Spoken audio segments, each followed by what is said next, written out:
So today we're going to dive into a really powerful framework, one that could totally change how you see your job. It's a philosophy for finding some real dignity and purpose in your work. And here's the kicker. It doesn't matter what you do for a living. But first, let me ask you something. Is your job just a transaction? For a lot of us, it can really start to feel that way, right? Just a simple trade, you give your time, your skills, and in return, you get a paycheck. But that kind of thinking often leaves us feeling pretty empty and disconnected. You know, this feeling, it's not new, not by a long shot. Sociologists have been talking about this for over 100 years. You had Karl Marx, who called it alienation, and Max Weber, who called it disenchantment. They were both describing the same thing, this modern problem where we've somehow lost that deep, natural connection between ourselves and the work we do. So how do we fix this? Well, this is where Dr. Majumdar's framework, the Sanctified Vocation, comes in. We're going to explore these three core pillars. First, that all work is equal. Second, that no work is actually easy. And third, that your reward is fixed. Then, we'll see how these three ideas come together to build a completely new work ethic. Okay, let's jump right into pillar one, which is maybe the most fundamental, the idea that all work is equal. Now, this is a huge one because it's all about tearing down that social ladder we've all built in our heads. You know, the one with big, important jobs at the top and small, menial jobs at the bottom. This idea was really powerfully framed by Martin Luther way back during the Protestant Reformation. He argued that God is the one who's ultimately doing the work, just through us. So as this quote says, when a milkmaid is milking a cow, it's actually God, through her, providing milk for the world. Her work is just as holy as a priest's prayer. And what's amazing is this is not just a Western idea. Far from it. The Bhagavad Gita, one of the cornerstones of Hindu philosophy, says something incredibly similar. It argues that what really matters isn't prestige, it's authenticity. It's better to do your own specific job, your own duty, even if it's flawed, than to perfectly copy someone else's. This brings us to that classic story of the NASA janitor. It's just a perfect example of what having a line of sight means. When President Kennedy asked him what he was doing, he didn't say, "I'm sweeping the floor." He said, "Mr. President, I'm helping put a man on the moon." He got it. He saw how his small, essential part connected to the grand mission.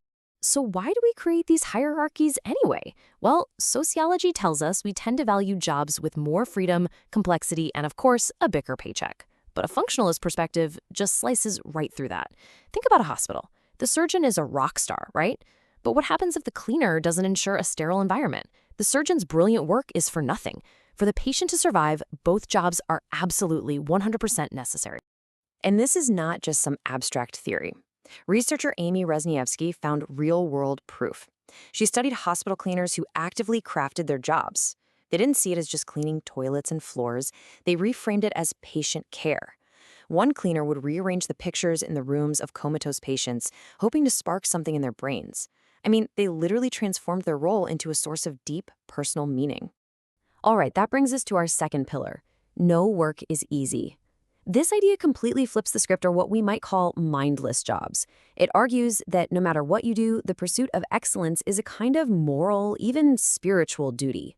The Japanese have a word for this that is just perfect, shokunin.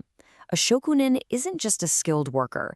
They're a true master of their craft who feels this deep spiritual and social duty to do their absolute best work, not for themselves, but for the good of everyone.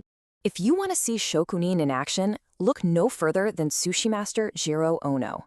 Making sushi seems simple, right? A piece of fish on some rice? To him, it's a craft of infinite depth. This is a guy who will massage an octopus for 45 minutes instead of 30, just to get the texture absolutely perfect. For a shokunin, the lesson is so clear. If a job looks easy, you're just not looking close enough. And you know what? Modern psychology totally backs this up. There's this concept called deliberate practice. It says that real mastery in any field doesn't come from just mindlessly repeating a task. It comes from this intense, conscious effort to find your mistakes and get better every single time. It's hard cognitive work, proving that when you do it right, no work is truly mindless. Theologian Dorothy Sayers put it even more bluntly. She basically argued that the spiritual value of your work is found in its quality. To make a crooked table when you know how to make a straight one, that isn't just bad carpentry. In her view, it's an insult to the Creator. Doing good work well done is its own form of worship. All right, now for pillar 3. And I'll be honest, this one might be the most radical, the most countercultural of them all. It's the idea that your material reward for your work is fixed. And as strange as that sounds, it's actually designed to be incredibly freeing. What's just fascinating here is how two completely different world philosophies landed on the exact same idea. In Vedic thought, your life's material conditions are determined by your prarabdha karma. In Islamic theology, it's called rizq, your divinely allocated provision, which is set by Allah before you're even born. Both traditions say that what you get in this life is basically governed by a higher order. It boils down to this simple, powerful phrase. You will get what you are meant to get. Not 1 penny less, and not 1 penny more. All the anxiety, all the stress, all the scheming we do to get ahead can't actually change that final number. So if the reward is fixed, what does that do for you? It gives you this incredible psychological superpower called nishkama karma, action without attachment to the results. If the outcome is already taken care of, you are totally free to pour 100% of your focus and energy into the quality of your effort. It lets you detach from the anxiety of the outcome, which you can't control, and focus only on your work, which you can. Okay, so let's tie all of this together. You take these 3 pillars, that all work is equal, that no work is easy, and that your reward is fixed, and you combine them. What you get is a totally new model for work, the sanctified work ethic. This chart really lays it all out side by side. On one hand, you have the modern, transactional view where everything's a hierarchy based on salary and the goals to get the most money for the least efforts. But the sanctified vocation turns all of that on its head. It sees your job as a divine assignment that's equal to any other, and it demands your absolute best, not for a promotion, but for a deeper intrinsic sense of purpose.